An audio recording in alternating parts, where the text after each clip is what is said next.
গত জুমায় বলেছি সহিহ মুসলিমের হাদিস, কুল্লু মুসকারিন খামরুন ওয়া কুল্লু খামরিন হারাম। অর্থাৎ রাসূল সাল্লাল্লাহু আলাইহি ওয়াসাল্লাম বলতেছেন যে প্রত্যেক মাদক জাতীয় জিনিস বা দ্রব্য সেটার নাম হচ্ছে খমর। ওয়া কুল্লু খামরিন হারাম, আর যেটার নাম খমর হয় সেটা আল্লাহর হাবিব আল্লাহ তাআলা হারাম করে দিয়েছেন। এবং এই নেশা জাতীয় দ্রব্য এটা অল্প হোক বা বেশি হোক,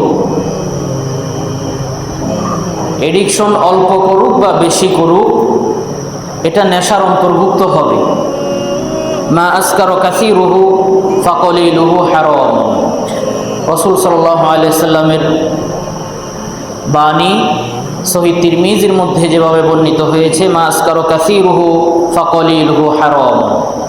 যা অল্প বা বেশি মানুষকে মোহচ্ছন্ন করে, মানুষের মস্তিষ্কের মধ্যে বিকৃতি ঘটায়, সাধন করে, সেটাই মদ এবং তাই হারাম হিসেবে গণ্য হবে।